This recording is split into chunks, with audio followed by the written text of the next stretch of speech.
Hi and welcome to Homo Ludens, the channel on history and board games. And tonight we're going to be playing a game from Iron that was released early last year, if I remember correctly, called DerrocAr, the Week of the Five Presidents, talking about political turmoil in Argentina in 2001.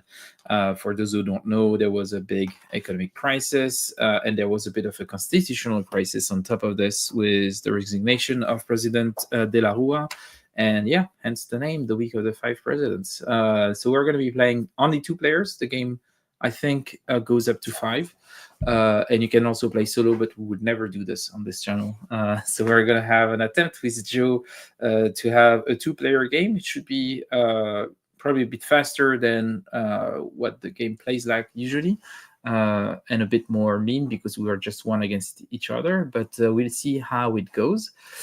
Joe, it's been a while. Happy to have you back on the show. That's really cool. And I think I was going to say just my knowledge of this theme is very, very minimal. So don't anticipate any critical thinking in the theme. You will learn. You will learn through play. That's the beauty of it. You learn about this rich moment of Argentinian history while we're playing this game. Before we start, I want to thank Iron Games for sending me a review copy of this. They actually sent it a while back, but we ended up actually finally doing a teach and play stream of it. Pretty excited to finally play it. I must say I was expecting sort of PAX adjacent game because of the way it looked, the fact that there was a market and everything, and then you might still qualify it as a PAX adjacent game, but it feels very different, at least from what I've read when I read the rules. But once again, I have never played. You've played, Joe, right? Long time ago, I think like early last year. I'm not enough to claim any expertise, so yeah, it'll be a relearning again for me. Hopefully it'll be good and people will enjoy it, get a little taste of the game. Do you remember liking the game, or? I think I only played it 3 players again, and I think it probably will shine a little bit better like 4 and 5. It's quite chaotic given the time period as well. It kind of makes sense to be chaotic.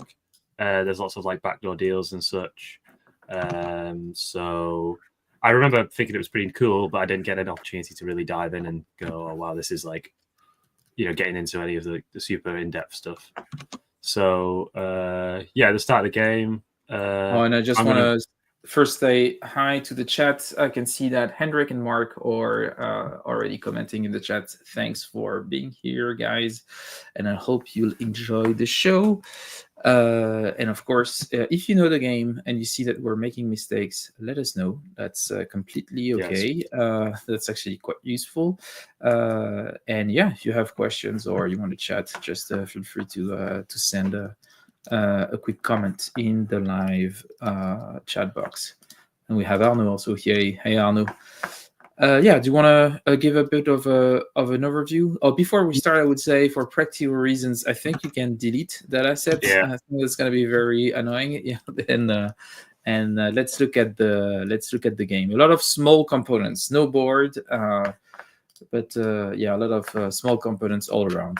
Yes. So the game plays until someone wins or the game trigger is ended, and there's 2 phases per game. There's the card phase and board phase. Goes board phase, card phase, board phase, card phase until the game ends. Essentially, what you're doing in the board phase is you're doing an action on one of the boards, not using any cards, and then you can buy cards from the market here, kind of like a standard board game market. And then in the card phase, you can do the opposite, right? You use cards to do stuff. We're going to go through playing with the handy welcome rules that are included in the game. Essentially kind of a learn to play guide where you only use some of the actions at first, and on subsequent rounds, more and more actions are added to the game. And so hopefully what that means is rather than being compounded with having to learn 12 actions at the start, we'll just be given kind of the choice of 2. And by the time we get around to our 4th round, we'll understand kind of everything. So I'm playing as, the sitting president, De La Rua. The way victory is determined is that whoever has the most of these support icons is given the president token. And when the game ends, whoever has the most support, whoever is the president, therefore, wins. So you're aiming to kind of be the president. The game ends when someone hits 10 on support, or in our case, because we're playing 1 to 3 players, when the other person is out of the running to be president, which I believe is when they get 4. Yeah, 4 of those conflicts. Conflict tokens in front of them. So, and there's different conflict tokens, and there's ways to get rid of them. But let's say Fred got 4 conflict tokens, then automatically he's out of the running to be president, and I would win. Wait, which is good. Yeah, right. Yeah, because my count will go down to 0, and the game will end at this turn. So there would be no way for me to win. Yeah. So it's possible to. I think therefore you are allowed to have 4 conflict tokens as long as you don't do at the end of the turn. Yeah. Is that correct? Maybe that's not correct actually. No, I don't think. It's just saying the game ends at the end of that turn. Yes. Okay, so in the first. So the first thing we do is check see if there's any events in the market board, which would trigger, but there aren't. So that's all good. I'm gonna search for one just to. They look like this. There's one. Oh yeah, cool. So this is an event. You see, there is a TV thing. You have to look sideways like this to actually see it. You can click E and it'll rotate it. But oh, nice! I didn't know that you could rotate the. Yeah, this mod's a bit weird because some of the cards have been put in upside down, and so you'll hover over another card later, and it'll do it again. But whatever, they did the best, and thanks for the mod, Ion. Yeah, it's great. So yes, if events happen, then they go on this board down here, I believe, the Bulletin Official. Bulletin Official. Yeah, down here, and then at the end of the round, they're discarded. If you draw so we're both going to draw 5 cards now at the start of the game. Fred and I both will draw 5. And if you have, in the start of the game, events in your hand, then you may discard them into discard pile to redraw a card instead. And in the game, if you ever draw events, you always have the choice to discard them and redraw a card, but you're discarding them to discard pile because they haven't been triggered yet. When events are triggered, they will be removed from the game. So you're just kind of delaying the inevitable. So sometimes it might be strategic to keep an event in your hand if you definitely don't want it to trigger. So you're looking at different cards that Fred potentially has in his hands, and they all do different things, and we'll get onto that when we get into the card phase. Just for you to know, I discarded 2 events, and I drew 2 other cards. Nice. I think we both start with 10 million. I believe so, yes. As well. So if we just take 10 million, I'll take a 5. 10 million pesos. Which is quite a few millions. And at the time, the big project was to have convertibility between peso and dollar, which, interestingly enough, is what Millet is also trying to do right now. So who knows? Who knows if it will tell us something about... History is going to repeat itself. Yeah, exactly. Okay, so first board phase. Yes, Arnaud, it is for danger token to get kicked out of the race. Yes, correct. So in the first board phase, the options using the welcome rules again are we're going to use actions all on the Banco Central board. And these actions, as Fred zooms in, are on the board. So you can leave X amount of money on the board, and then according to that table underneath, you will draw the equivalent amount of cards. It's a way to buy cards. And drawing is from the top of the draw pile. Correct, yes. You can embezzle funds, so that's take 5 million lira from the bank, from the supply. But you'll take a bad image token, which is one of the conflicts. So obviously you don't want to do that too much. Or you can take the reserved funds, and that's all the money that's currently on the board. So quite good if you're kind of going in last place, for example. So because it's the welcome rules, we're both going to do an action of here. I'm going first. And so I guess normally, as the president, before we do those board action, you would check if the depth tracks are balanced. But the game has just began, so Yes, Obviously, exactly. it So isn't. Yeah. yes, good point. But we'll That's one talk of the about other it. ways Yeah. Yeah. the game can end. Yes, But we'll talk about it a bit more in the second round hopefully or as the we third pay one. the debts off. Yeah. Yeah. So I guess I'll put 3 million down Woo! because I fancy cards. Good Hand limit for at the you. end of the round is 5 cards, I believe. Is that right? Yeah, it is. It is 5 cards. Yep. Yeah. So I'm going to draw 2 cards off the top of the deck for that. Fantastic. And then it's your board phase. Then it is my board phase. So you can, I guess, take my 3 million. I think I'm gonna embezzle the found. No. I'm gonna reserve the founds. So I'm gonna get the 3 millions. I'm happy with the cards that I have, and this is what I will do. So yeah, we're only looking at one board there, but that's because again we're going through the welcome rules player set. So after your action, so what I should have done, sorry, before Fred did that, is I could buy cards from the market as well, but I'm not going to do that. And then I have to discard until I have no more than 5 cards in my hand, and then refresh the market. So now I'm going to discard, and I'm going to discard. And I'm probably going to buy cards from the market.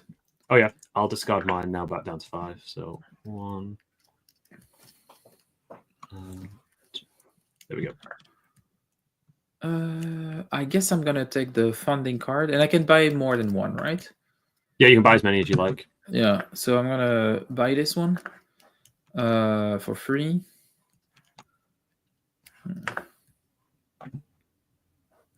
Just gonna check what the operations do. Yeah, each operation, well, not each one. There are different ones, but the way that Wilfred's designed to buy cards, the way that cards work in this game is that a lot of them need to be played in sets of 3. So you can play kind of free conflict cards or in combination with other cards. Operation cards are cards that do stuff just purely on their own. So the text of each one says what it does. Whereas a conflict card, that can be linked. So the one that Fred's looking at there can be linked. Hey, don't look at my hand, Joe. Yeah, it can be played. Oh, let's say this one, for example, right here. It definitely isn't the same. This one, you have to, you see it says conflict on the left. You'll be playing it in coinciding with a green card, because it's got a green banner on the top, or I think that's a red card. And so what that allows you to do is give opponents conflicts of that particular color. So the color of the different conflicts in this game is quite important because it's how you receive them, but also how you can choose to kind of get rid of conflicts. And I'm gonna be a nice guy. I'm not gonna buy this card, and actually I'm gonna discard down to 5 because I now have 6 cards, and I'm gonna discard a conflict card because you know what? I want Argentina to succeed in its crisis, and I'm doing it for you. Oh, salut Stéphane. Merci de venir nous voir. I hope you'll have fun. The market refreshes. And for the people in the chat, actually, let us know if you've already played this one. I'm actually quite curious because I haven't seen a lot of content on it. So yeah. Yeah, I think it's stuck under the radar. A bit, yeah. So we finished the board phase. You refreshed the market, so you would flip this to indicate that we're going into the card phase. Yep, we're in the card phase. And in the card phase, and this is just going through, again, the welcome rules, we're going to choose... I'll play first, and so I'll choose one of the following 4 actions, which I'll come on to in a sec. Then I'll draw 1 card from the deck. And remember, obviously, if I draw an event card, I can choose to discard it, etc., etc. And then finally, I discard again, back down to 5 cards. So the actions that I can choose in the card phase are to play action cards from my hand. I can trade cards with another player. I can discard 2 cards from my hand and draw the top card from the deck, or I can choose to do nothing. I'm going to choose to play action cards from my hand. And so different action cards are played in different ways, as we were just describing. So the first and probably the most populous cards in the deck, I think, are the lobby cards. And they look like this here. Yeah, there are actually a few of them. They have lobby on the side and they have a color on the top. So it's lobby from different sectors. Exactly. So IMF is purple, labor movement is blue. You've got those European companies here in red that you get if you have Cavallo in your government. Yep. And agricultural in green and all that stuff. So when you play those, you play a set of 3 of them, 3 lobby cards to take a support token. And the type of, as Fred mentioned, the agricultural producers here, that's what enables you to be able to take support tokens, agricultural support tokens. So they don't all have to be the same. So you don't have to play 3 green ones. You could play 2 green ones and a purple one. And then your choice would be to take either a purple one or a green one. Don't you pick the one that you play the majority of? Yeah, I think it's. Oh yes, you're right. You're right. Sorry. But if they're all different, sorry, that's it. If you can choose if there is a tie. Yeah. Exactly. Sorry, yes. So that's lobby cards. I'm not going to play lobby cards. The next ones are promise cards. We'll get around to those because there aren't any of them available right now. Conflict cards, which we've already kind of explained. Talked about. Yeah. There's funding cards, which I am going to do. So I'm going to play funding cards, and it works as so. So you can play any number of them. The more you play, the more money you get. Exactly. So I'm playing. Pardon me. It's actually it's a set collection game. Yes, there's lots of set collecting, which is why there's so many of the actions seem to be revolving around how many cards you have and gaining cards. But you need to be able to balance your money, which is why I'm spending some cards to make some money. So I get 3 million here because I played 2, and I take it from the supply as well. I'm just printing more money, baby. Ooh, this is what we call inflation. So it's actually it's a very sound economic policy. We're going to have some problems, Joe. So these go into the discard pile. Yeah. And then as per the card phase turn order, you draw a card from the deck. I draw a top card of the deck. And then I'm done. Cool. That's correct. Yeah, I think it is. Then it's back to me. And you were talking about the promise cards and how they work. And you know what? Just for illustration purposes, I'm going to play a set of 3 promise cards. And that's going to enable me to steal the lowest value token from any other player.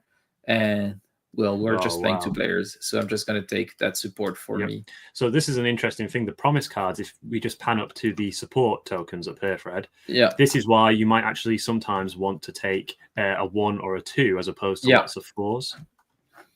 Yeah, just to protect yourself. Exactly. People will steal your big ones. So now that Fred has the most support, he immediately becomes the president. Yep. I believe that's correct. So here you are. Thank you very much. I have the stick of the president, which is really, really cool. And this, we'll get into it in a bit, but being the president gives you a couple extra actions or opportunities. But it also gives you a couple negatives as well. Yeah. So I'm going to finish my card phase. So I've done my action. I played cards from my hand, and I'm going to draw 1 card from the deck. And then I'm going to discard down to 5. I have 3, so I'm actually good to go. And so one of the other things is that each character who you can play as has special abilities. And so mine was that I started as the president and had 1 support. But Fred's is actually that he has the ability to remove a piquet conflict token. And these are conflict tokens that are generated when we get the whole way through the draw pile and have to reshuffle the discard pile to create the market again. So Fred's character can actually remove one of them. Politician. He can mitigate that. But those actions are only once per game. So once I do it, I'm going to flip it and I'm going to be done. Yes. And you also win support ties. It says it there as well. So, and there are other characters, right, who are over on the right here. We're not playing with them, but there are a lot of other characters in the box. So we go to the board phase again. Pretty simple. Yep. And this time I'm going to put this in front of me because I'm the boss. So board phase, once again, we can look at the thing. First thing that we check, are there any events? There are none, so we don't resolve any. Check if depth tracks are balanced. So let's talk about this, the depth track. Yes, because we're about to introduce it, actually. So you'll notice in the first round, we only did actions related to the bank, but now we're going to do actions in regards to the Ministerio de Economia. Salut, Alexandre. Perfect pronunciation there from me. Yes, it was really, really good. So this has 3 lobby cards here on the left and another 3 on the right. And if you want to explain it a bit better than me, Fred? I think you're. Or shall I continue? No, you can go ahead. So you can. One of the ways that the game can end is that if all the debt that the government owns is paid off, and that's these figures here. But the current president wins, so it's kind of an interesting one where you want to pay them off when you're the president, but maybe less so when you're not the president. And just to be clear, with only one support token in play, it's very risky to start paying them off because those cards you could have a promise and just take it from me. So yeah. So the action that you can do at this board is to make debt payment. You pay however much you want to pay. It has to be enough to actually equal one of these values, so minimum of 3, I guess. And then you place a paid token on the topmost empty slot of the track of your choice. And then you take the associated lobby card into your hand. So this is obviously giving you a capability that allows you to generate support tokens. And you'll notice that when we panned over earlier, it was the purple support tokens that were valued the highest. And you'll also see that it's the purple debt that is the highest value. Yeah, the most expensive.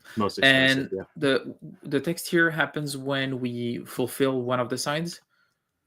Yes, I believe so. And you have to pay them top to bottom, sorry. So you couldn't choose to pay this purple 4 here when the 5 and 6 haven't been paid. Sure. So obviously it's tough at the start of the game. You're more likely to want to pay this 3 million maybe because money's. And you know what?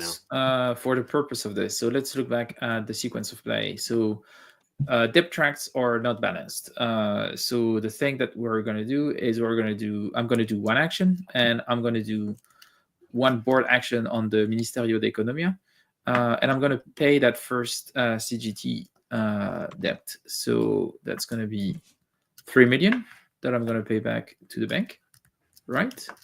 And then I'm going to put a debt paid token on top of it. And this is my board action. Then I can buy cards from the market. You get this as well, Fred. Oh, yeah, and I get a lobby card, sure. Yeah, forgot about this. So that's really good. And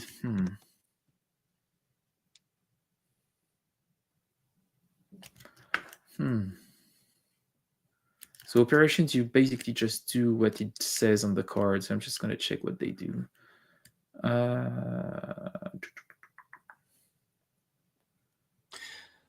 Yeah, so I think I'm gonna take this, and I'm already at 5 right now. So I think that's gonna be it for me. So I bought card from the market.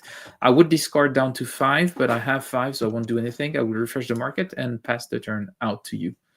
So yes, my board phase, and so now playing the introductory rules, I have the option of doing one of those two or this. Now I'm just reading the rules, and it says if someone has the answer, that'd be great. But it says you may never pay more than one debt in the same turn. Does that mean collectively as a group we can't do it, and so I'm not allowed to pay a debt now, even if I wanted to? Because I think then I guess in theory the game could end much quicker. You may never pay more than one debt in the same turn.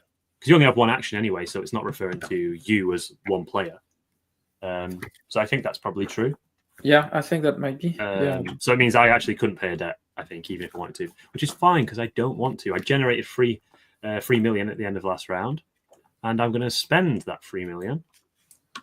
Well, I'm going to put it into the reserved funds to draw top 2 cards from the deck.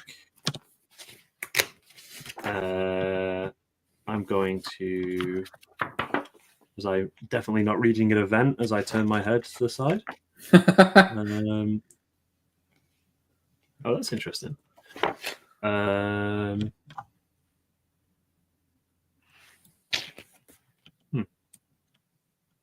guess I'll discard it. Draw an extra card. And then I discard down to 5. So I need to discard 1. And I'll discard this one. So that's my board turn done. And I will shift to the card phase. Card phase stays the same as it was in the first round in the welcome rules, in the introductory rules that we're playing. So we know this one. You're going to... Fred, as the president, checks that the deck tracks are balanced. And by balanced, Fred, does it mean there's one on each side or two on each side? So does this mean they're not balanced here? What does it mean when it says balanced? Wait a minute, I can check, but I thought it was actually you fulfill one of them completely. Oh, okay, that might make sense. Yeah, that's. But I'm not sure. I guess that's probably one thing that we can have a quick check at. I think if you look at the sequence of play, yeah,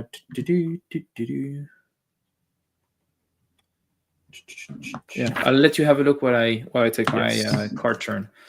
Okay, so let me look at my option. I could lobby, but I need 3 cards. I can conflict, but I don't want to do conflict right now. TV Night Show, no. Perceptive Speech, that's not great. I don't have what I need, actually. I'm going to regroup this and this. I'm going to do a boring thing, I think.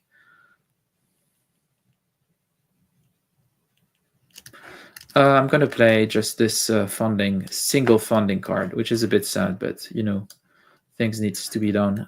So this goes into the discard. Up.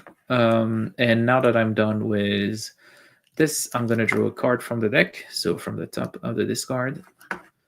And... yes, I'm right. And an event, you have to play it straight away, or what happens? When you take an event into your hand, you either immediately discard it to draw a card to replace it, or keep it in your hand so you know for a fact that event will never actually come up. So if you read the event and realize that actually it's really negative for you, although it's taking up one of your 5 possible hand cards up, it might be worth it in some instances. I'm going to discard it and draw another one. I'm not good enough at the game to realize the impact of the events yet, but I'm sure given another couple plays, that would definitely... Oh, so Arno is saying that balance is means a token on each side. Exactly. So I've read it, and what this means in the position we're in now is that when it's balanced, the way imbalanced for us, the way it is here, that means on the domestic side, then we take 10 cards from the top of the discard pile for each extra payment that has been made and shuffle them back into the deck. So it's one. So we should have done that at the beginning of my turn. Okay, so remove 10 cards. Yes, so that will put the 10 cards from the discard pile, put them back into the draw deck, and then reshuffle. So it'll put events that have been discarded back in and increase the chance of domestic-based events, I guess, is what that's trying to simulate. So if the deck was like this, for example, doubly imbalanced, we'd take 20 cards. Yeah, we'd take 20. Pile. Okay, yeah, sure. Okay, so is it randomly taken, or? That's a good question. It reads in the rule book. It says the top of the discard pile. Okay, then I guess. And we shuffle afterwards? Yes, correct.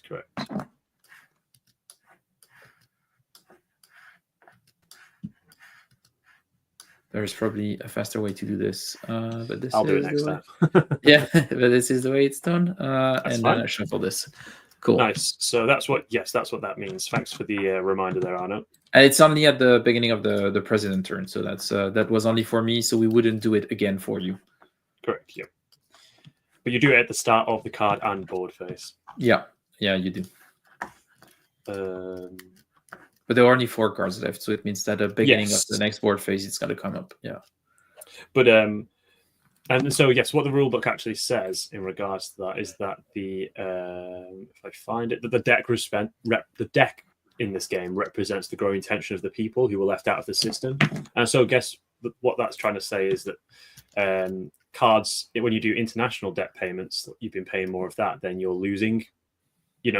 You're thinking more about internationally than the domestic people. Yeah. And then domestic debt payments, when it's imbalanced that way, that it's kind of going back to the people. I know it's a bit abstract, but I guess they're making a justification for it. So is it my go now, Fred? It is. It's my card go. So I'll just remind myself of the phase. I choose one action, yes. So I will, because no one's played any of them yet. I can play any number of operations. I'm going to play 3 of them, and then I can they can play in whatever order I want. So I think I'll look at the hand of another player first. Oh, which one? I'm going to go for Rodriguez Sá, I think. Okay. So let's have a look what we've got here. Interesting. Couple lobbies, couple promise, conflict, and your own blackmail. Interesting. Okay, sounds good. So I can discard that one. And then the next one I'll do is I'll do false rumors. So in this card, I take 1 card from the market with my choice. So I think I'll take this one here. The Persuasive. Then Persuasive shuffle the remaining cards in the market together with the top card of the deck.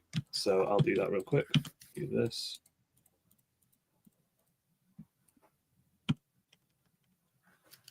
And then refresh the cards from the shuffle cards. So it kind of randomizes it again. Yeah.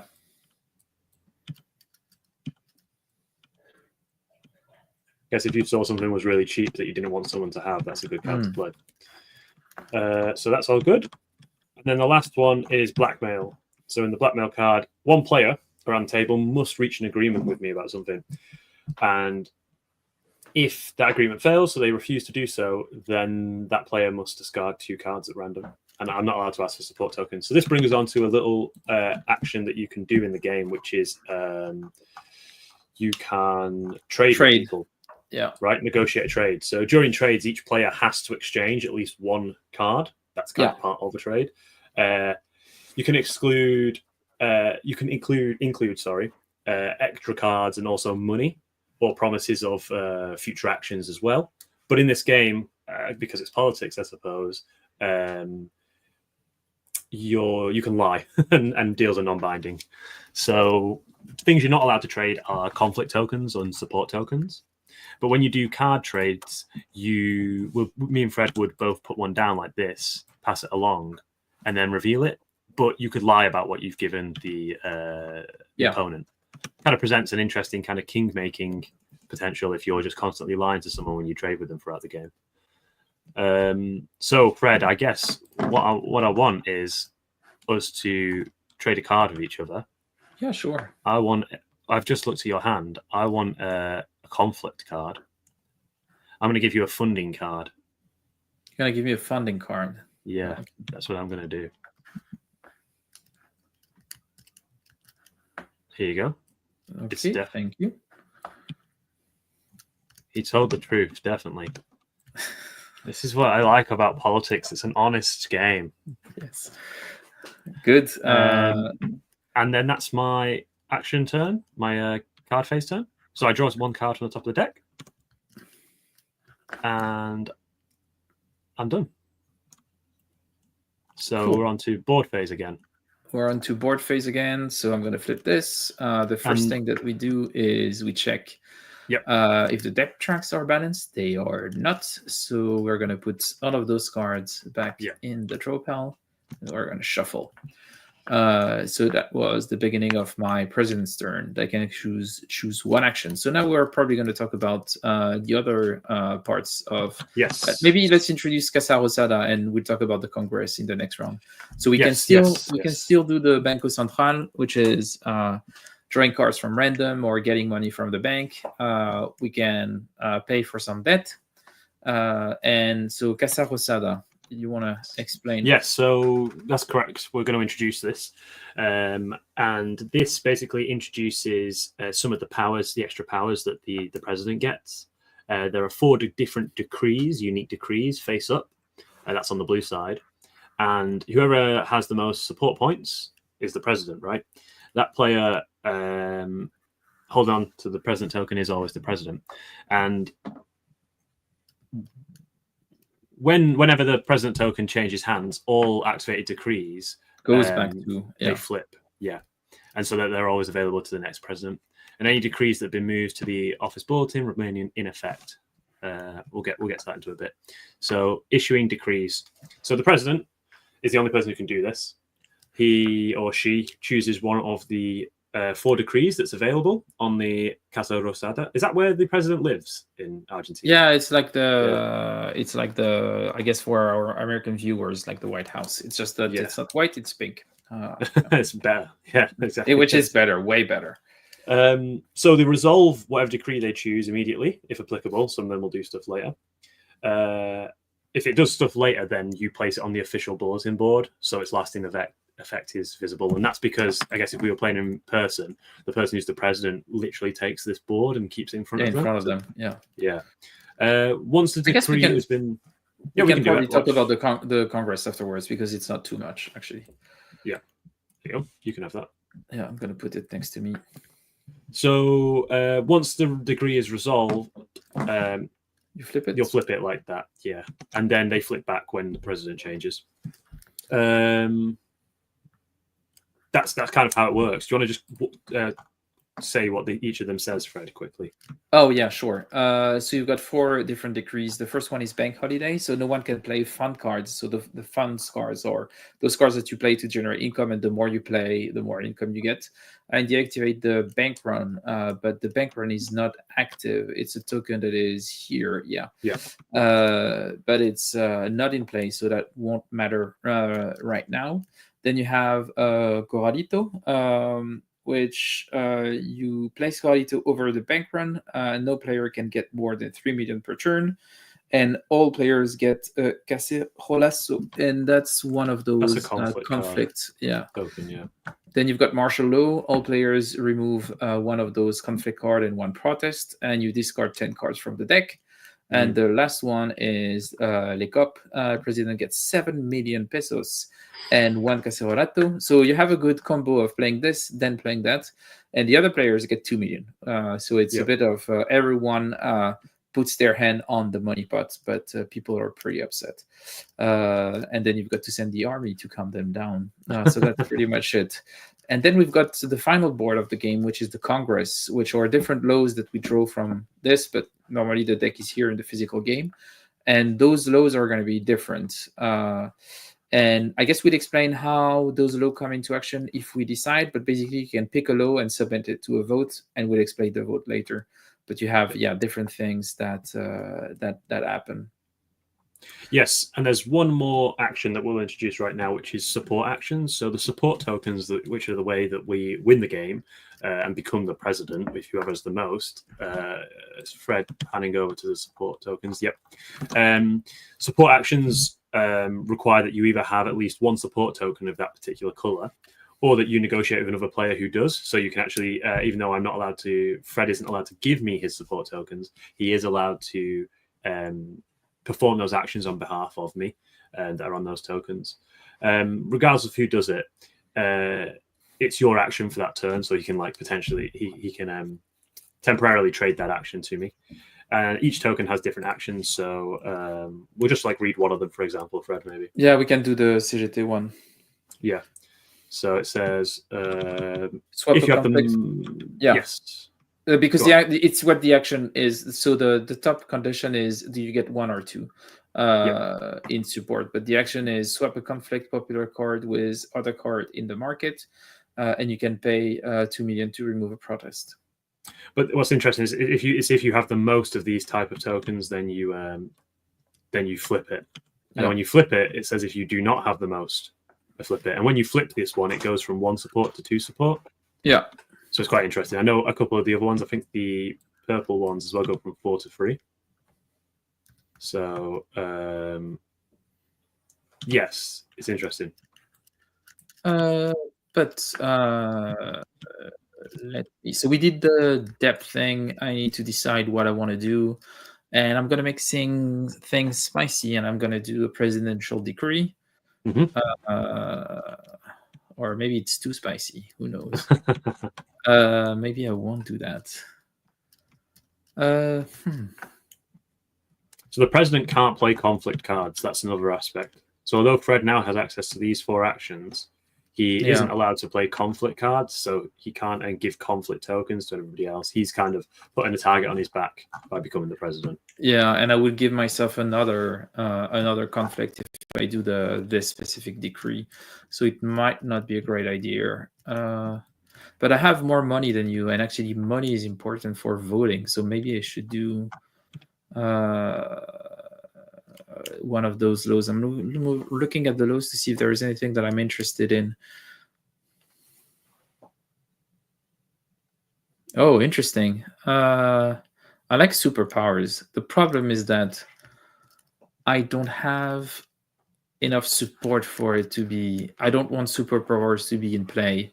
Like that would enable me to change the depth from one side to another, which might be very flexible. But I'm not sure I'm going to stay president for long, so I'm not sure that this is a good idea. Interesting. I think I'm gonna reserve funds. So I'm gonna take this money from Banco Central that you so kindly left me take.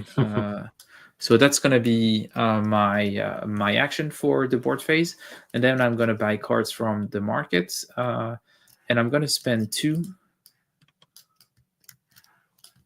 to get that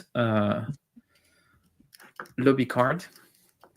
And now I'm going to have to discard down to 5 cards because I bought a card from the market. I have a bit more than I need. And I'm going to discard this funding card. And now it's back to you, Joe.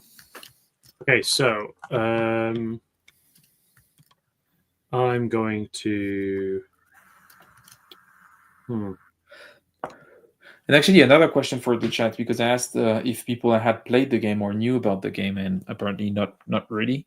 I was wondering if you actually knew about the history of the Week of the Five President in Argentina in 2001, because I've heard about the crisis, but I wasn't aware that there was this crazy period of time. So, yeah, let us know in the chat if you knew about this before actually tonight. I think I will... I'll do a good thing, and I'm actually going to pay off some debt. Oh, nice. 6 million. I'm going to balance. Yeah. I'm balancing the budget, guys. Don't worry. Very cool. We appreciate you. Yeah, quite a lot. I've not got a lot of money now, but that's okay because it's not about money in politics. It's about being honest to the people. Yeah, definitely. And now I can buy from the market. I've got 2 million left. I'm going to buy take one at random between 2. Oh, that's interesting. Yeah, I'll take this one that costs 0 into my hand, this public appearance. And then we'll refresh the market. And discard onto 5 cards. Yep, go into the card phase. Cool. So we are in the card phase now. Card phase, we check for if the depth track are balanced, and they are. So we have 1 depth on each side. So we're not doing any of the effects. Did you get your IMF? Oh, no, I didn't. Yes. Then I should have discarded down to 1. Then you should have discarded 1 card. Yeah. So I will discard... I'll discard this promise card. Nice. What I'm going to do on my card round is I'm going to play 3 lobby cards. Nice. And the majority is blue, so I'm going to take 1 of those. I now have 2 support. And it says... this gives you access to an action. Yeah.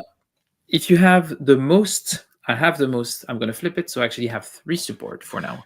This is but this is an action, Fred, to do that. That's an action in the board phase, I believe. This is an action to flip it? I thought it was... Yes, I believe so. Because I thought that the actions were on the bottom.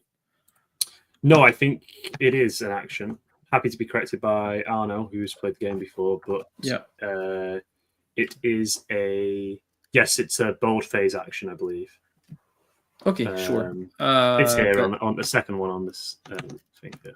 Support token entities. Oh, okay. This one. Yeah, I thought it was the action that was written on it, and the thing on the top was just a condition.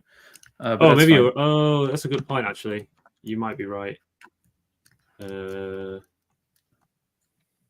Oh, yeah, you might be right. Actually. Yeah. Yeah, let's assume so. Yeah. And if it's wrong, Arno can tell us. So that was my action. Now what I'm going to do is I'm going to put all of this in the discard pile. It tells me that I will draw one card from the deck, which I will do. And I should discard down to 5. I have 3 cards, so we're good. Mm-hmm. And that would be back to you. I will play a card. I'm going to play, because I think it'd be funny, this public appearance card. I'm going on the TV night show. I'm taking it to the people, you know, but it's a risk. It's a risk. So I take one at random between a 2-point support token and a banned image token. So I think the way we can do this is you have a randomizer here on the side. Yes, I'll take this bag over here. Which is funny because I mean, when you play the game physically, those two things have different shapes. I guess when you put your hand in the bag, you can bad image. Yes, so yeah. So we'll take a bad image. We'll put it in here. I'll take a support token of value 2. Put it in here. We'll give it a shuffle, and we'll see what we get. Oh, let's go. Oh, you did good on this TV show. Yeah, I was looking at. Even I thought I'm going to vote for this guy. Exactly. I went on and talked about how I came from rags to riches. Yeah. You know, everyone was like, yeah, he's a cool guy. Yeah, he's a cool guy. So that's good for me. And then I draw a card from the top of the deck. And discard down to 5, but you should be good. I'm going to choose to actually discard this event so I can draw another one. And then we're all good. I'm done. Great. So we're gonna flip this, and Arno is actually saying that he didn't play. You do. You do. I think he's read the rules. Yeah, sure. And I think that what made the most sense when I was looking at it. Yes, it makes sense actually. So it's like if you're invested more in that particular party, then you're being rewarded even more for it. Yeah. Okay, so what I will do is with my board action, I will propose this law. And the first thing that we're going to do when I propose a law is all players around the table are going to choose if they were going to vote for or against. I'm going to vote for, and then we're going to bid money on it. But what are you going to do? If you also vote for, we won't have to do the bidding. It might be useful for you. You're not far from being the president. The president can change one deck track payment to the other deck track as a board phase action. Interesting. The player who played the law gets a 1 support. Oh, so you'll get a 1 support token if this goes through. Yeah, but that's minor. Yeah. I don't want to fight. You know, I'm trying not to fight right now. So I guess, everyone would normally take one of each of these, right? Yeah. And then you would put them and. If I hover over it, I can see it says yes, which is funny. Yeah. But that wouldn't happen in real life. Would it? I would hover over it and be like, "This is a yes token." But I will also vote yes. Okay, so this law comes into play. I'm not sure where we put it. Let's have a look. If the law passes, if motion passes, move the motion to the official bulletin board. If applicable, and resolve it. Laws that reward a player for at least 1 vote in favor. So that's not in this case. If the motion is rejected, then you put it at the bottom of the deck, but that's fine. No one spent any money buying any votes, but that is a possibility. And then we flip over a new motion to place in the Congreso board.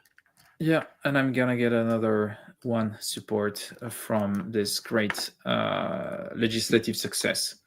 So pretty happy. Democracy with this. Truly does work. Yeah, we actually had a across the aisle kind of deal. So it's bipartisan. Bipartisan. I think we did a good job. I'm very happy with our work right now. I think the people are impressed. So that's that. So that was my action. That was a board action. Now I can buy cards from the markets, and that's interesting. I'm gonna pay. Oh, I'm gonna pay 3,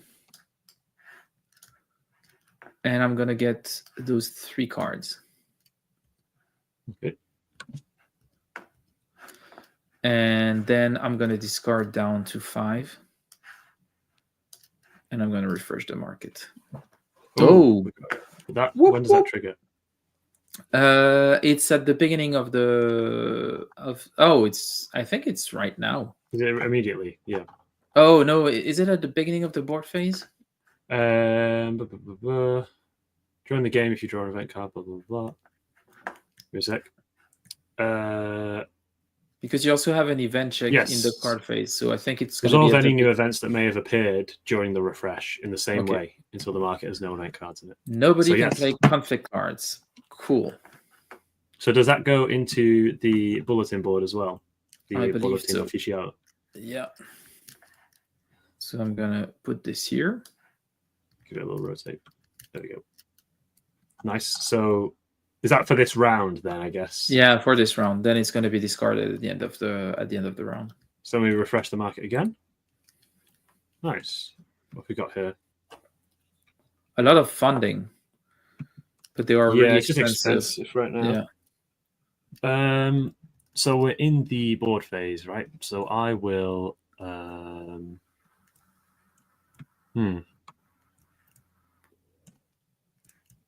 There's no conflict cards this round. Interesting. But it doesn't really matter because we cannot play any anyway. That's what I meant. Sorry, I can't play any conflict cards. Yeah. Not that I have any, of course. Options are pretty dire here. I think I'm going to take a bad image token and take 5 million. I'm just going to steal from the people. What? You're going to embezzle. Okay. Sorry, yes. Exactly. I'm embezzling. Classic De La Rua move. So that's your action. Then you can buy from the market. Yes, I'm going to use my legitimately earned money. And I'm going to spend... You already have a full hand, so it's a bit tricky. Yes, I think I'll... yeah, I don't really want to spend too much. I guess I'll pass on that. You pass on that? Yeah. Okay. So I don't have to discard down. Yeah, so we don't need to refresh the market, so we're good. Sure. So I guess then we go to the card phase. Yep. So card phase, you can play cards from your hand, you can trade cards, you can discard 2 cards to draw 1 card. And I'm going to discard this and this, those 2 cards. You see, I'm discarding conflict and a blackmail operation. So pretty cool, I think, from me. Really trying to have the tension go down. I'm definitely going to discard that event. And actually, it takes the risk of having it coming back in the game. But it's true. It's true. Come on. I don't want an event. I want an actual card.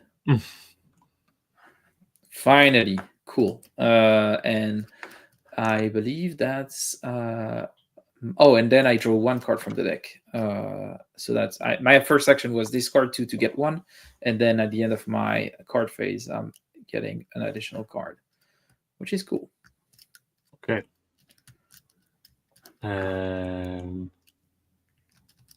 Let me think. What should I do?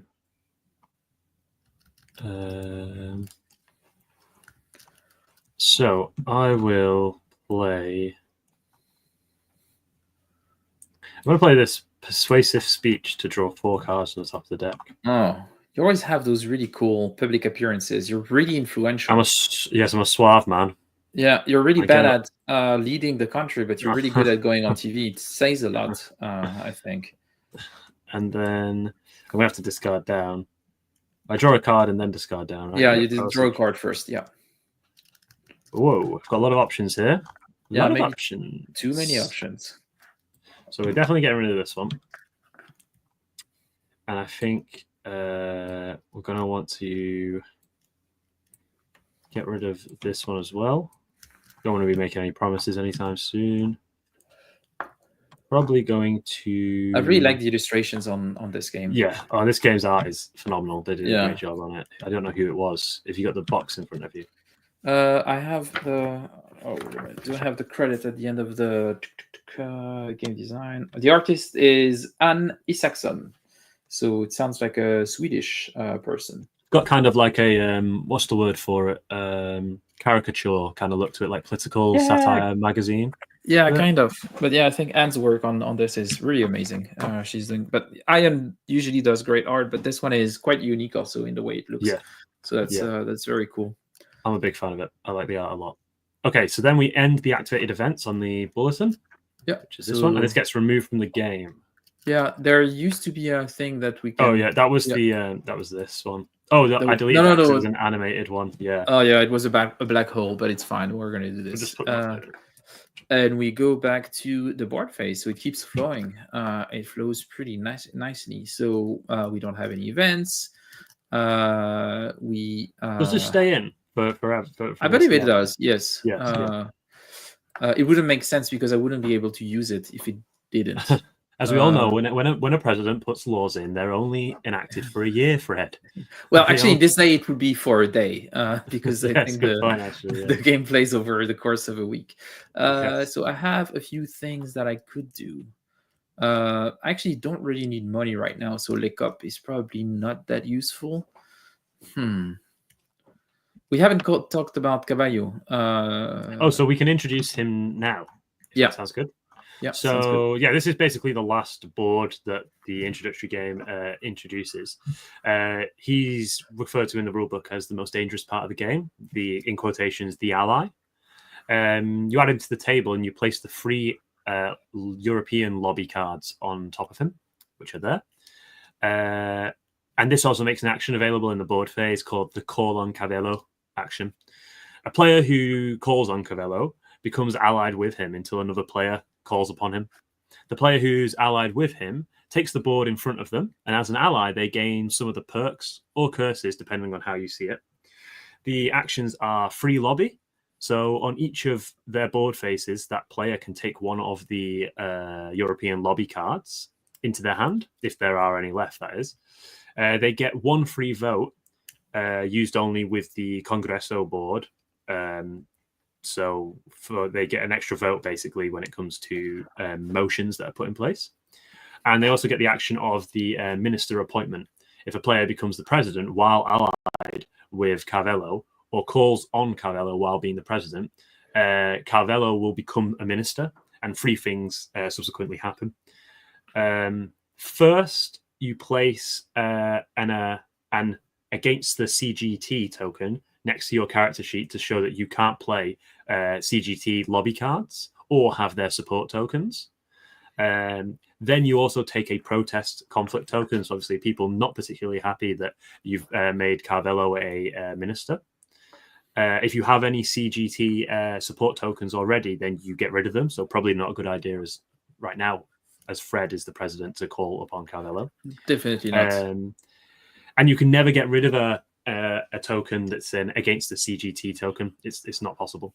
Then you discard 10 cards from the deck if Cavallo's appointed a minister, and then bank run. The bank run token comes into effect onto the official bulletin board. While active, this means that the president must pay 2 million to the supply at the end of each of their turns. That's at the end of card phase and the board phase. And if they're unable to do so, then they have to discard a card from their hand instead. And this remains active even if another character becomes president, or if Cavallo is called upon by another player. So it just stays in for the whole game. It kind of sets in motion this aspect. It's deactivated if the bank holiday or Colladita decree is played by the president, which covers up the bank run token with the decree, halting the 2 million lira payment. But it's reactivated if a decree is removed from the bank run token.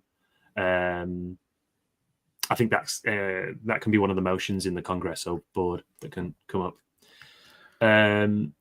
But you can't revoke your allyship with Cavallo. Someone else would have to take him on. So it's a bit of a can be a bit of a thorn in the side, but obviously gives you an opportunity to get these European companies lobby cards, which we can see are worth free influence if you manage to successfully lobby with them. I think I'm gonna make a bit of a bold move here. I'm gonna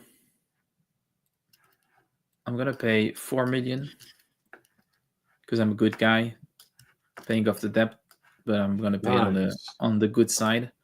So that's what I'm gonna do. So that's my board action, and then I can buy some cards, and I will buy. I think I would buy this card for 3 million. So that means that I'm gonna give this back and get 2 back. Okay. And now I have to discard down to 5, and I'm going to discard a funding, which is a bit risky because now I have 0 money. Not 0 money, but close to. Very little. Yeah.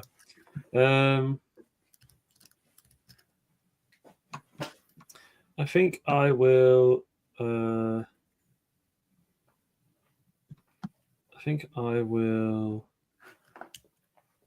What do I want to do? Oh, we need to refresh the market. Yeah. Well, good. Oh, so many funding. Yeah. So expensive right now. Yeah, the thing is that it would cost you 25 to get those, and they will bring you 6 million. So not really worth it. Board phase. I would like to. I don't really you can want always, to call on Cavallo. You can always draw from the deck by just dropping some money in the Banco Central. Yeah. Yeah. How much is it? 1 million for one card. Yeah, sure. Yeah. I'll do 1 million for one card. That seems like a good fish. See what we get. Okay, interesting. So that was your action. Do you want to buy cards from the market? No, I don't want to do that. Do you want to discard down to 5 because I believe you had 6? Yeah. Like so. Interesting. Okay, we did the same thing, and we don't have to refresh the market. It is fresh. We're going to go to the card phase, and I'm going to play a conflict. Oh, okay. So yes, this first conflict of the game. Yeah. So I'm going to receive a green one. Yeah, so I played a conflict card, so lockout capital leakage, and I played it with the agricultural producer lobby. So that means that a lockout is on your side, and I'm going to discard those 2 cards. And so it is possible for players to get rid of the... Yeah, there are different, especially like if you look at this, this is where the support also comes in. You can do a few things. Now I'm going to draw, I believe, a card from the deck. And discard down to 5, but I have 4, so I am good. Okay, I'm in my card phase, and I'm going to play cards from my hand. I'm going to play some lobby cards. Time to lobby. And I get to choose which one I want to take. Yeah. And I'm going to take the one that's worth most. Oh, going for the AMF. So that gives me 6. That gives you the president 6. stick. I'm now the president. Let's go. And I'm going to give you the Casa Rosada. All I have to do is give a bunch of people money and I get to be president. What the hell? It's so easy. Yeah. Pardon me.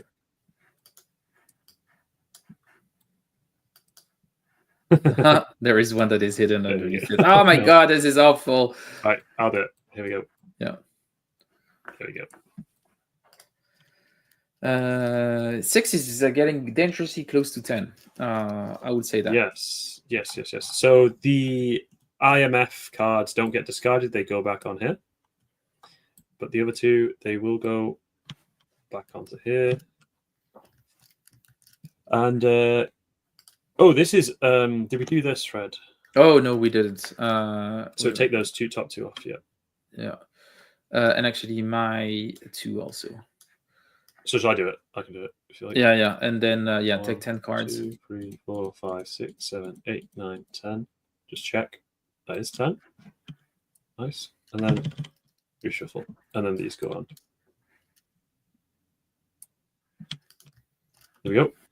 And okay. Now I'm president. Feels good.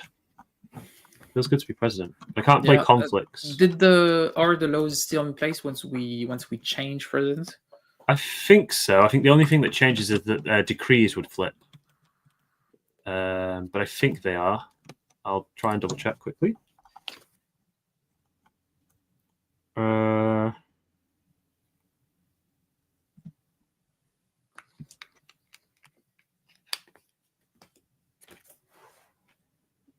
Yeah, I think so. It doesn't say anything about them not doing that. So I take this as well, right? Yeah. Is that the end of the card phase? No, I need to draw a card. You need to draw a card, discard down to 5. Yep. I'm all good. So then we go to the board phase. Yep. Is it time to put a decree in place?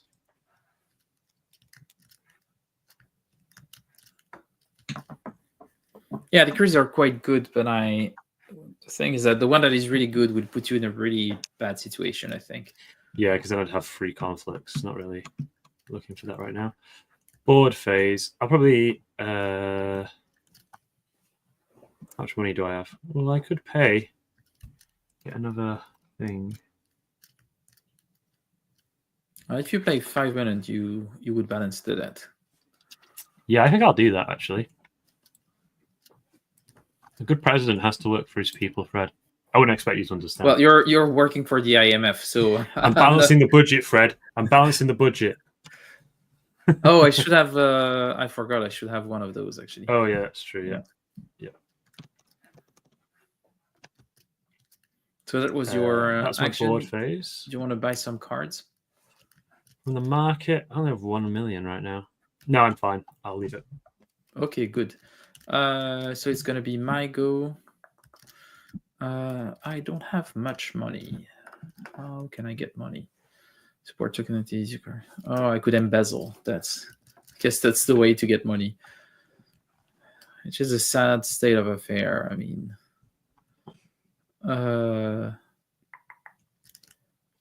5 million. That would give me a second. That would give me a bad image. I think I'll do it. I think it's worth it. So we'll gate 5 million, and I can afford the bad image. I already have one. People don't like me already, and I don't go on TV like you, so I think it's okay. Now I can buy cards, and actually there are no cards that I'm interested in. And I discard down to 5, and that's fine because I have exactly 5 cards. So now we go into the card phase. Yes, card phase time. I'm going to play... I'm going to play... I'm going to do another persuasive speech. Again? I love them. I can see that. I love riling up the crowd. Yeah. You don't do much, but you really spend some time on TV. Now I need to draw one and then discard down to 5 again. Lots of options here. I've got lots of options. Yep. Back to me. Well, no, you have way too many cards. Yeah.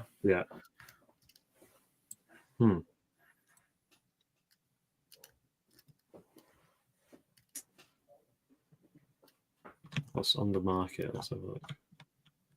Okay. I'm going to discard this, this, and this. There we go. Good. Now I can go. So I'm going to do a bit of lobbying. And good thing is that I'm going to get some of media support. And now we're tied. Does that mean that... Normally, if we are tied, that would be this thing. But if we look at my board, you will see that one of my abilities is to win support ties. This sucks. So I actually become the president. I hate Argentina. What the hell? What's happening? This is insane. I lose presidency. I'm like, no, I've never been a fan of Argentina. I get the presidency back. Argentina #1. And I believe this is it for me. So I'm gonna discard all of this. Get a card from the draw pile. Yeah. I don't have to discard down to 5 because I'm very poor when it comes to cards. And we go to the next phase. It's board phase. So board phase, and this is gonna be funny. What I'm gonna do is I'm gonna pay 7 million. Oh, first we check. Well, the depth is balanced, so I think it's fine. Yeah. And I'm gonna do a support token action. This is where it becomes really interesting because depending on what you have, you can do different things. And I'm gonna pay 7 million. Whoa. And I'm gonna give you a bad image token. No. I'm actually gonna use the media. All my public appearances. Yes, actually, they backfired big time. So that's what I do. So you get this, and then I get to buy cards, which I mean, sure. I'm gonna buy this one, and then I'm gonna refresh the market. And now it's your turn. So I'm going to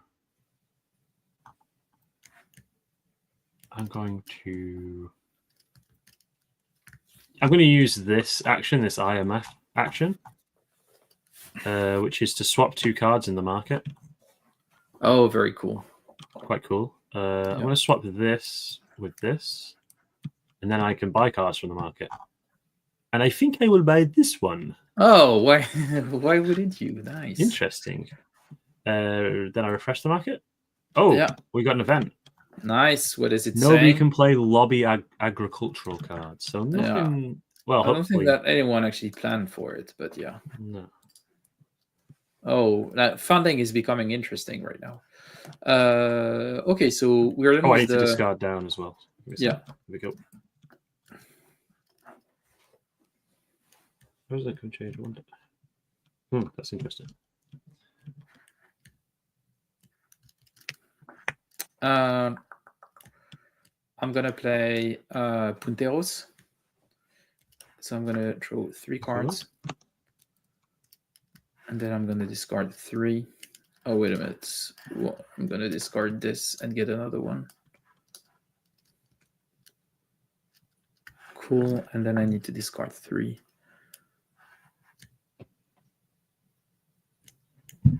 Interesting. I think I'm gonna discard this, and this.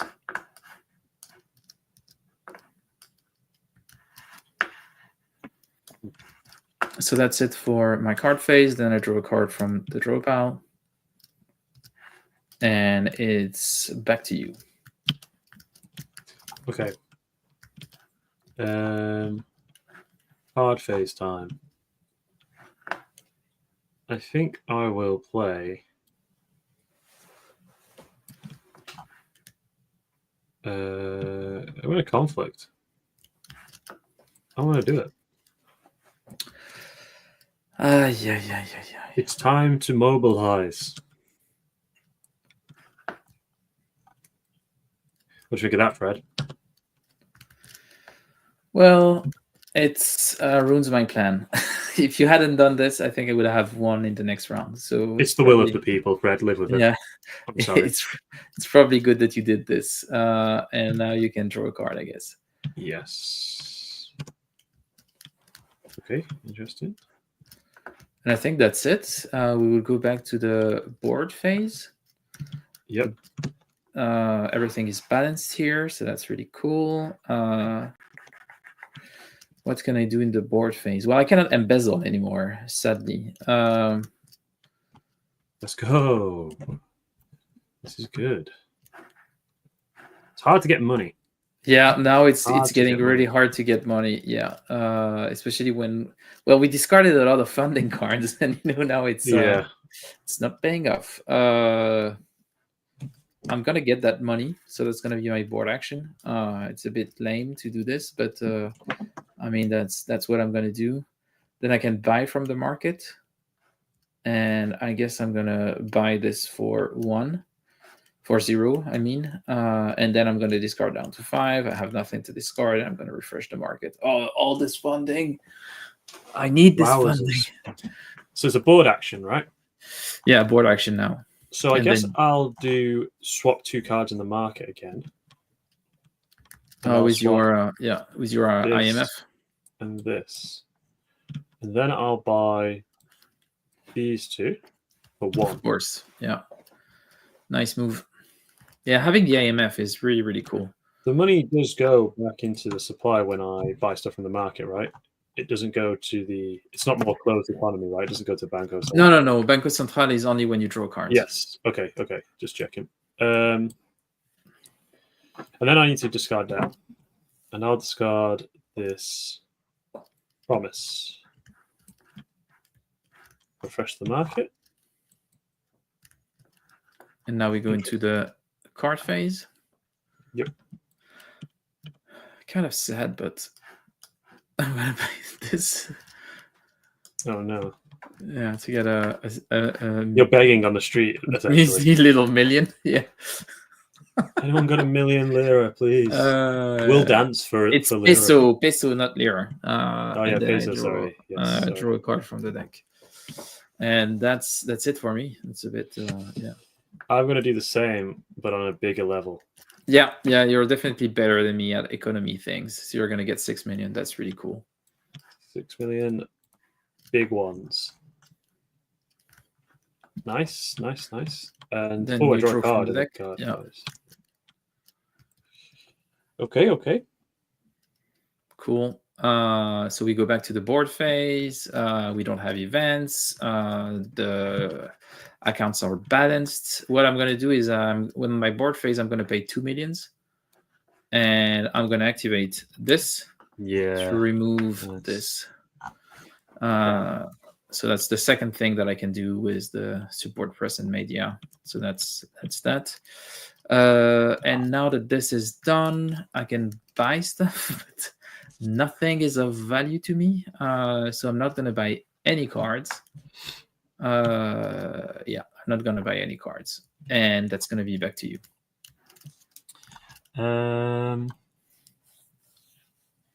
Okay. Board actions.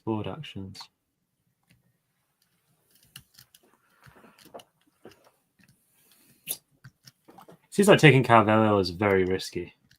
It is, yeah. It is, especially as you end the game with 4 conflict tokens in front of you. You get 1 straight away. So, well, you get 1 if he's appointed as a minister, right? You take 1 protest token if he's appointed as a minister. So if you plan on winning via becoming president and not via making everybody else illegitimate, then you will have to take a protest token, and you have to win by having enough support, but not through the CGT, which is kind of hard. Yeah, there's quite a few of them. Okay, I'm going to, as a board action, that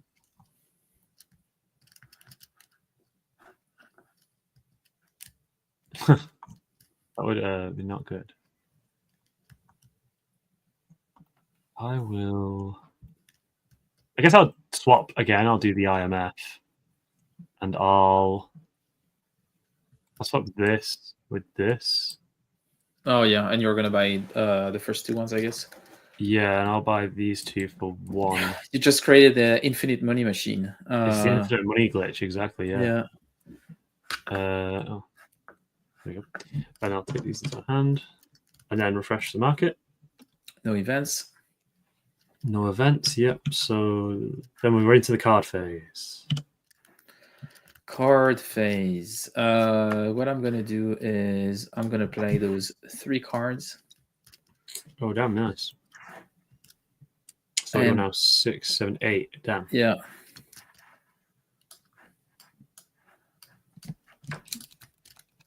So that's pretty cool. So that's that. I discard this. And now I get a card from the top. And I don't want this. I want an actual card. Ugh. It will have to do. Okay. I will play. It'd make money, right? Yeah, I'm going to play my 2 funding cards. You do realize that the game is not about money. Money makes the world go around, Fred. Does it? Soon, my plan will come to fruition. Yeah, you'll see. You'll all see. There we go. Good. Did you draw a card from the... Yeah. Okay. Interesting. And now we go to the board phase again. And Yep. that are balanced. And what I will do is I will enact martial law. No. Oh no, that's not what I want. Yeah, it's Corralito. No, I didn't have time. So place Corralito over the bank run. So well, go to bank run here. Yeah, and I'm gonna put Corralito on top. And what it says is no more player can get more than 3 million per turn. All players get one of those cacerolazos. So that's 3 for me, 4 for you. You are now illegitimate. No. I'm legitimate, I promise. I don't think you are. You've been a lot on TV, but unfortunately, yeah, that didn't happen. But I guess it's so. So it's a helicopter now. Yeah, right? Now you get the helicopter. So it's a lot of your support tokens is 0, and the game ends at the end of this turn. And the end of the turn is the end of the card phase, right? Yes, I believe so. Yes. So is there any way I can also give you a? Well, in the card phase, you could. Let's see. Let's see what I can string together here. Yeah. So then I can buy from the market. I don't have any money, so we'll just get that card. Because who knows? I might give you another one just for fun. And now it's back to you. Or do you get the help? Oh no, wait. It says, yes, the game ends when one player is out of the presidential race. Then the player with the most support points at the end of their turn wins. If the winner has been joined by the player with the helicopter, they share the victory. Oh, it says you can't have more than one IMF support token. You can only do one blackmail to a specific player per round. You can never voluntarily. Yeah. I didn't know you couldn't. I missed that you can't have more than one IMF. Yeah, that would be quite insane. If you, I guess it makes sense. Yeah. I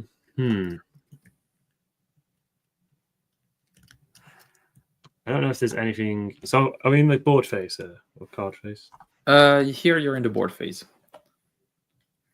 I don't know if there's anything I can do. Let's have a look. I can do my swap some. Let's swap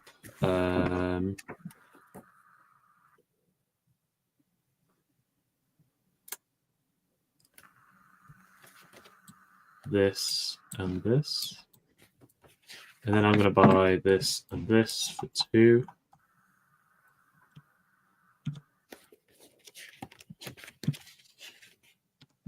Need to discard down. I'll discard this. Refresh the market. Give immediately. Okay, so I can do a card action. Play cards from your hand, trade cards with another player, discard 2 to draw 1. Oh, when I was well, let's have a look. If a player receives their 4 combat token, they get the helicopter. This player permanent. So I need to lose all my support tokens. It doesn't put them down to 0, just but you still have them. It says because it says the value of your support token is 0. So you're right. Potentially still do the actions. It's just that they don't count for Yes. Support tokens all become 0 value, but actions can still be performed. And then the game ends at the end of the turn. The president wins. Damn. But I'm out of it. I can't become president, even if I manage to lose a support token. Yeah, exactly. But you could, if you added a 4th one to me, yes, exactly. all this would be 0 and it would go in a tiebreaker. But the thing is that I'm winning ties for support points. But so I guess I would stay present. The tiebreaker table, the player with the president token is the winner. Then the player with the least conflict tokens. Then the player with the most support token types, like different colors. Then so the player with the highest value support token. I don't think you can come back. Yeah. Damn. I think that's the game. I was gonna. Is it your card phase? Yeah, I just did my card phase. I'm gonna draw a card to finish my round, and then it's back to you. I was gonna hit you with another protest. Yeah, but the thing is that I still have the tiebreaker. Yeah. Damn. Yeah, so I guess it would play out, and you would win, Fred. Yeah. A marginal, the least popular. The least disliked politician wins.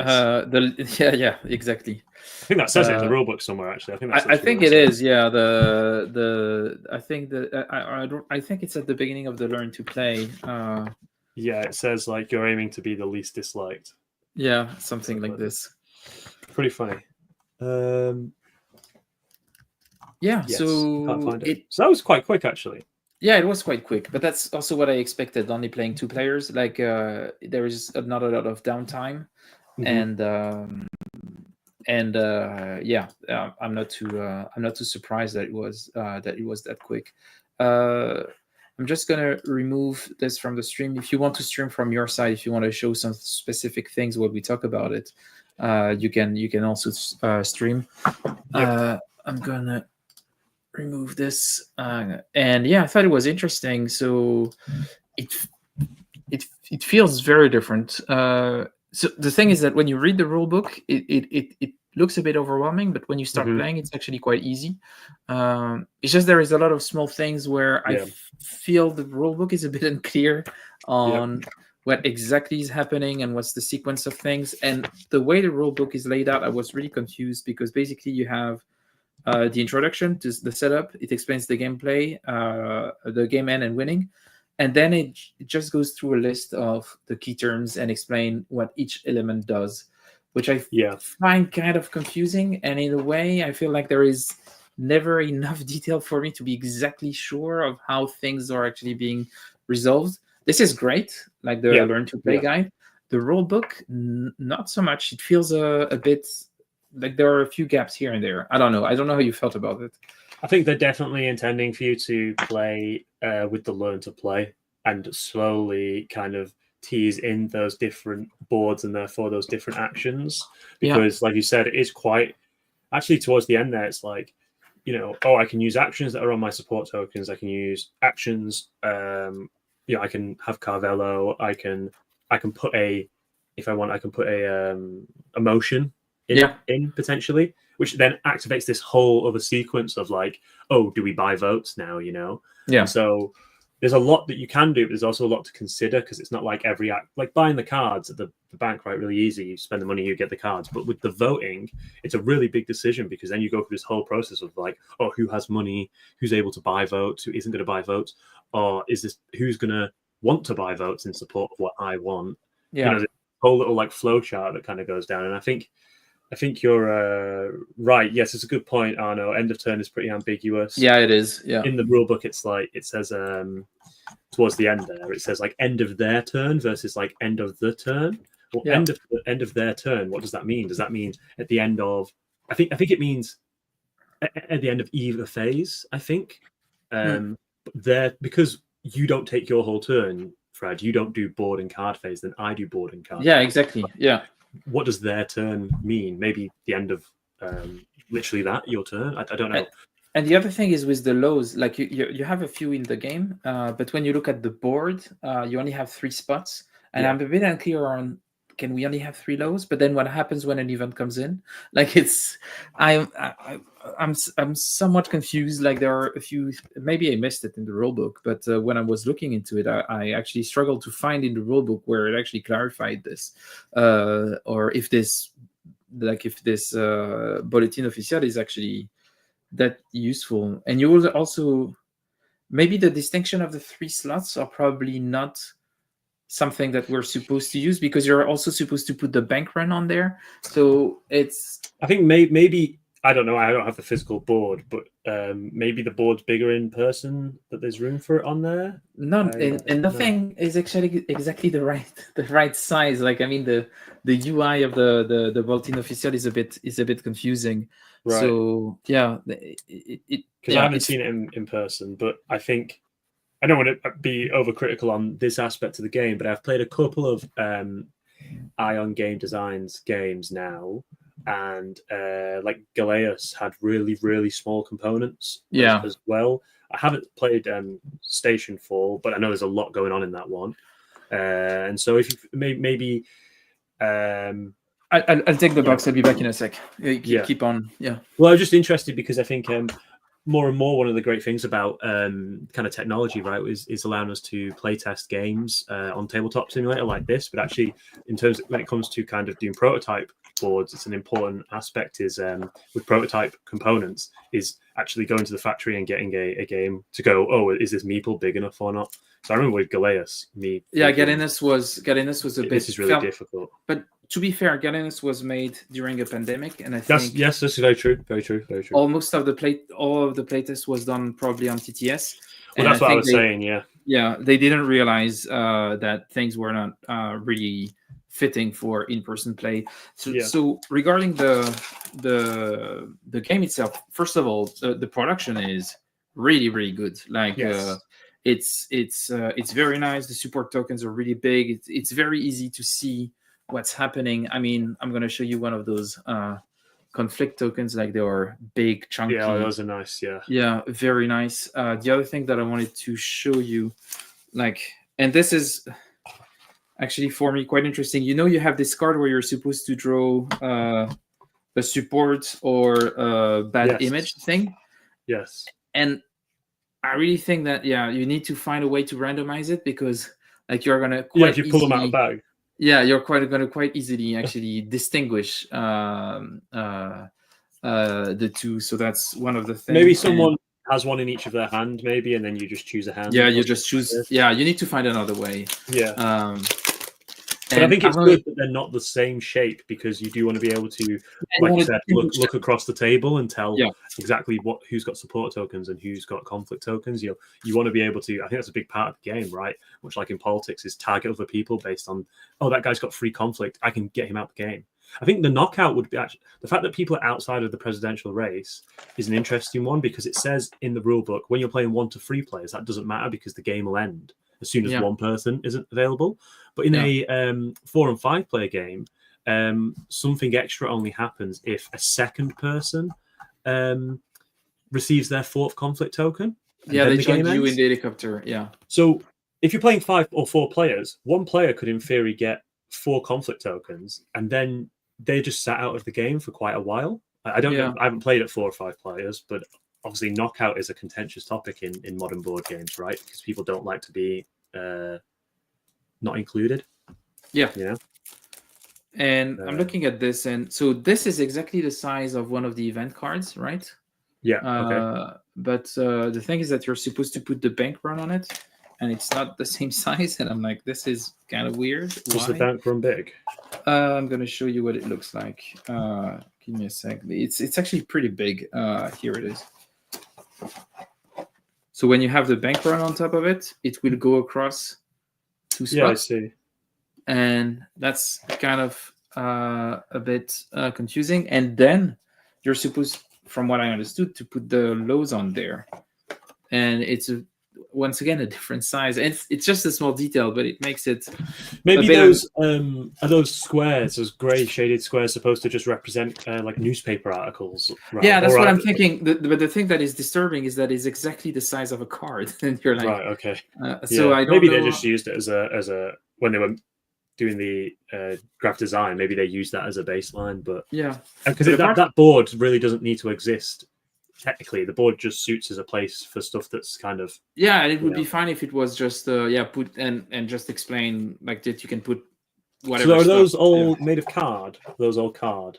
So they're cardboard. Thin cardstock. Okay, nice. Yeah. So the box is quite small. So, no, the box is quite small. It's a really nice package. I mean, nice. like it's pretty pretty small, and I think the production is amazing. Like they did a really amazing job with it. It's just, and I think the game is interesting. Like I'd like to play again.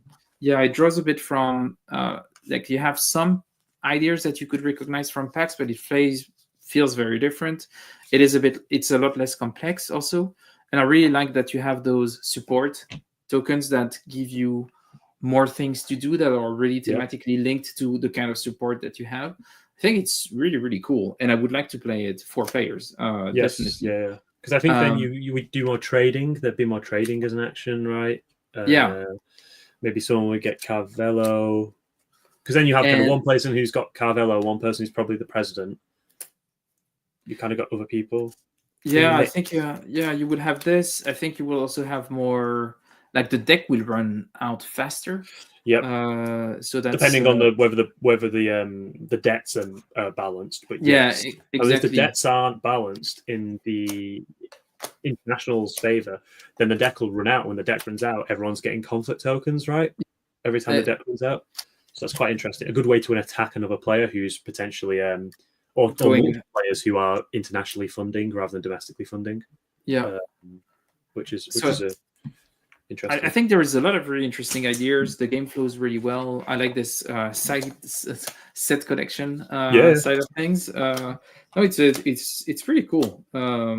It's just that there are a few, I would say, for me, a few gaps in understanding exactly how the system works. Probably there are some discussions on BGG for some clarification, but I don't know that the BGG page is super active or. I have it up actually.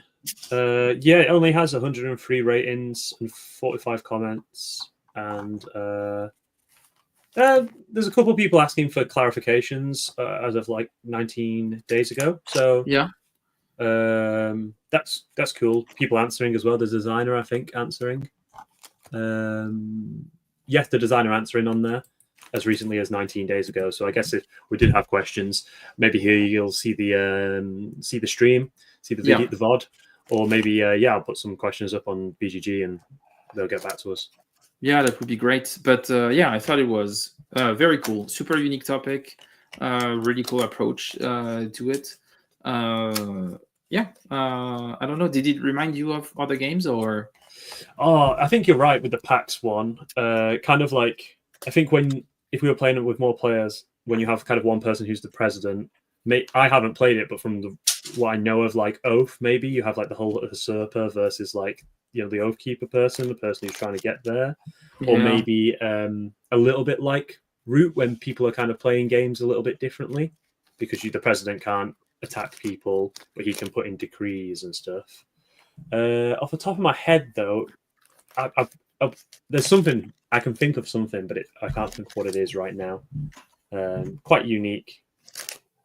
Yeah, it's not like as economical as like some PAX games are, right? With like the money and stuff.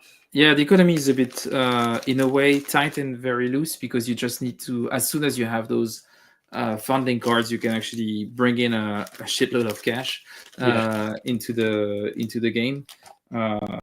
So it's not like, it's kind of it's not as tight or as complicated as PAX games when it comes to this, for sure.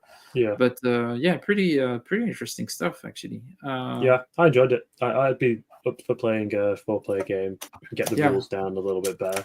Yeah, I think it's supposed to play like in just over an hour at 5 players as well, which is I would say that it looks like it could be an hour and a half game, something like this, quite fast. So I wouldn't be surprised if you can 4 or 5 players have a quick game of it, and that would be really interesting.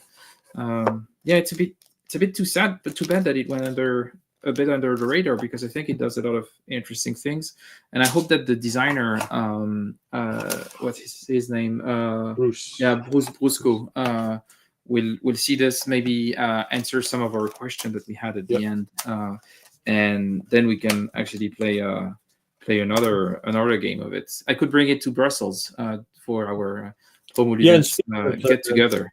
the event that's going to be happening in Brussels, I'm sure people will be talking about the game afterwards in the Home Loaders Discord, of course. And the way to get access to that Discord, of course, is to donate to the coffee. And if you do that, you'll be able to discuss a whole host of games, not just this one. We have train games, economic games, Euro games. We also have a few war games. Just over 100 members. Yes. And so if you donate any amount of money in the link in the description below, then you'll receive an email to join the Discord group. You're so good at this. Within a week, I'm putting a timeline on, Fred. There. No, it's actually not within the week. It's in. Now I made it automatic. It's a script. Now. Yeah. There you go. Fantastic. So it goes really fast. Yeah. So yeah. Any other final thoughts, Fred? No, I thought it was.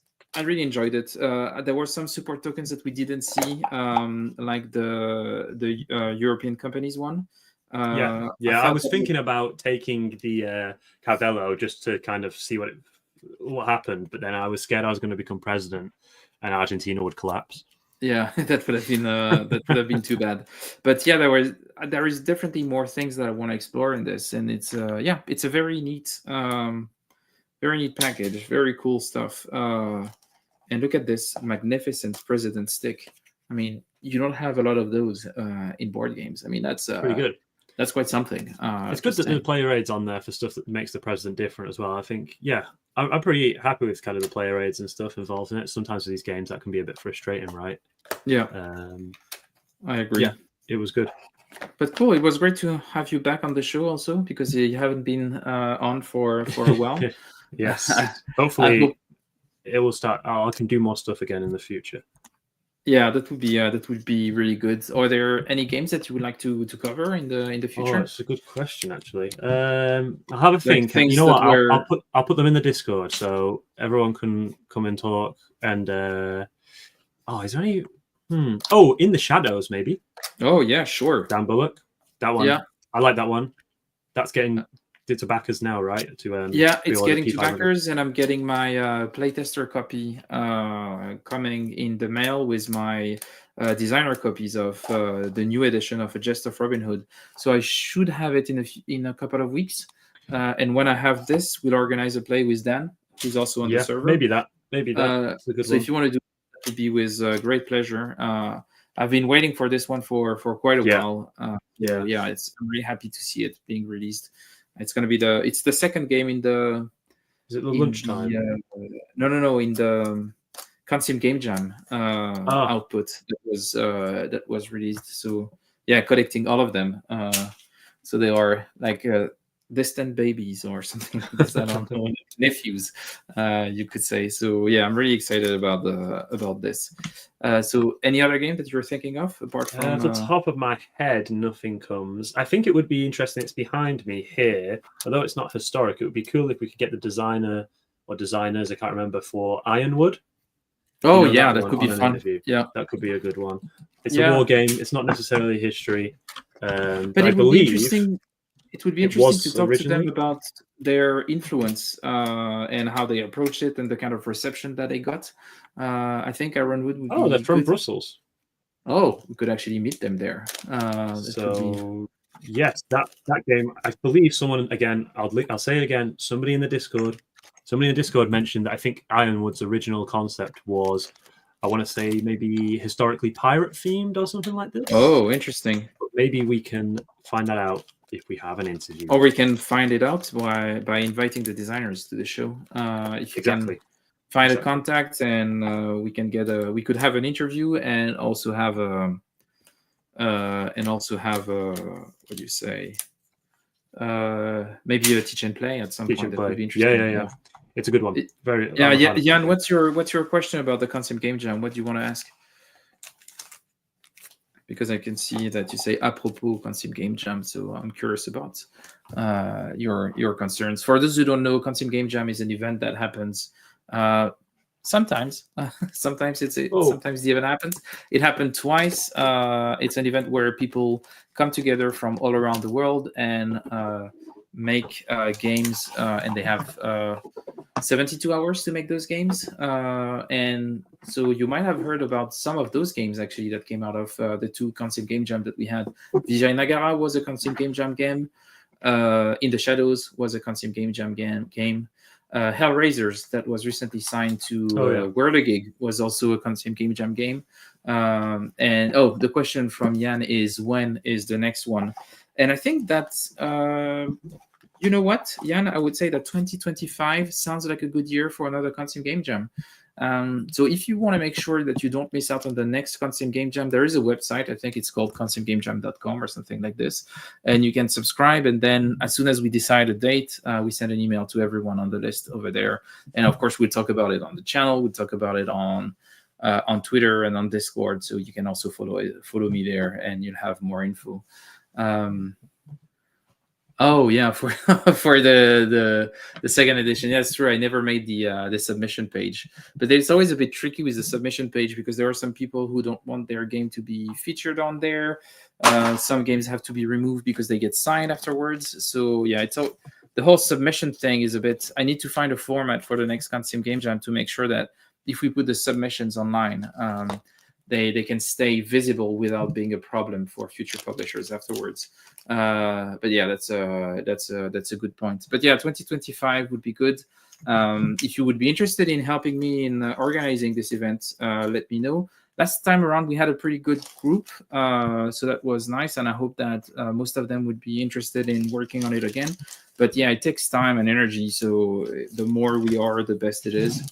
So yeah, keep me posted. But it was great fun. Thanks, Joe. I've got one, just a quick one. This is one that we could cover at some point. Oh yeah, so a copy of it. Pretty hard to get in Europe, so yeah, hard to get in Europe. And I was so Geoff and I were talking about it because I thought it would be a very nice follow-up to my video on Guy Debord's Le Jeu de la Guerre video. And he said, yeah, sure, that would be really great. I'll send you a review copy. And I never got one. And then I sent him another email and say, what about the review copy? And I intercepted it. That's what happened. Yeah, and then he never replied to me again. He ghosted me. So I was like, okay, maybe he doesn't want to interact with me anymore, which I can understand. But yeah, and Arnaud is saying that he thought it was Pirates versus British Empire, which I guess would make sense. That's what I heard as well. So it'll be interesting to dive a little deeper into that.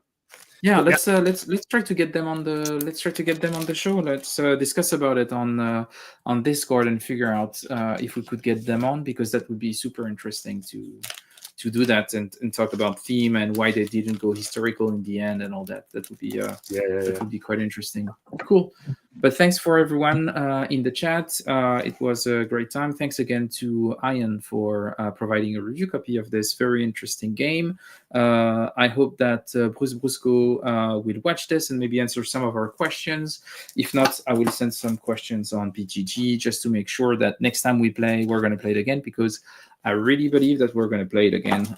It was really fun, and I want to see it with a full player count, or at least 4 players, because I think that would be a very different dynamic, and it could be really, really fun. But yeah, thanks, everyone. Have a good evening. Bye.